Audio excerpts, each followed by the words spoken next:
बहुत मजा आयल ना। हम तो बहुत खुश बानी। साजन जी, आज के तो प्रोग्राम देख के अनुमान लगावल मुश्किल बा कि भोजपुरिया दर्शक के दिल पे के राज करेला, आपकी कल्पना जी। दोनों आदमी और ताली खाते ना बजेला, जब दो गो हाथ मिलेला ना तब गड़गड़ा के ताली सुनाई देला। हमनी के जब भी दोनों आदमी एक साथे गायक जा तई नजारा रुआ सबके देखे के हमेशा मिली। व्यास जी, कहल गई बा हर कामयाब इंसान के पीछे कोनो न कोनो औरत के हाथ होला, लेकिन आपके पास तो पूरा के पूरा औरत बाड़ी। ता जीवन साथी के साथ 7 जन्म तक होला और वो लोग 7 घंटा साथ में देख के तकलीफ में आ गई नहीं। चला कल्पना, हमरा तो आपके भविष्य तकलीफ में नजर आ रहा बा। काहे कि रउआ के कल्पना जी पहला बार मौका दिल रही न अपना साथे गावे के और रउआ बन गई सुपरस्टार। आजो देख ली रउआ अपन गायकी के नैया कल्पना जी के सहारे पार कर। क्वेश्चन बा व्यास जी अपन पहचान खुद बनौले बानी, हम तो केवल इनकर परछाई हैं। अगर ऐसा बात तो व्यास जी खाली आप ही के साथ गावे खातिर काहे ऐलान कैले बड़े? ये हमार मर्जी बा का अपना जिंदगी का हर फैसला तोहरा लोग से पूछ के ले। फैसला तो हो चुकल बा, कल्पना जी ना बल्कि आप इनकर परछाई हैं। काहे कि परछाई हमेशा इंसान के पीछे चलेला। आखिर कबले औरत के पल्लू पकड़ के चलबा। अपना छोटा जबान के ढेर मोटा मत कर, ना तो इतना मारब ना कि मेहरारू के पल्लू तो दूर के बात बा, अपन भगई पकड़े के लायक ना रहबे।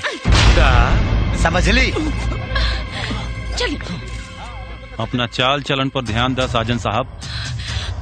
एक रिपोर्टर पर हाथ उठावल तोहरा के भारी पड़ सकेला। साजन साहब हाथ में रही, हम कहता नहीं हाथ में रही। जाइन चल हट रे। 1 मिनट मैडम, मैडम एक last question madam, please please.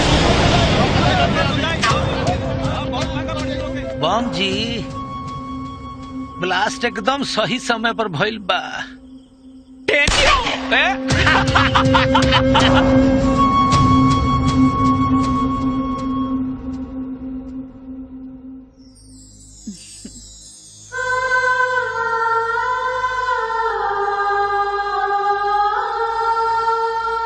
का सोचो तानी जी?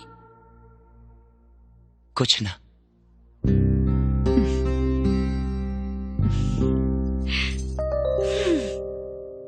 जौना छत के रउआ निहारा तनी उहो 4 दीवारी के सहारे पे खड़ा बा।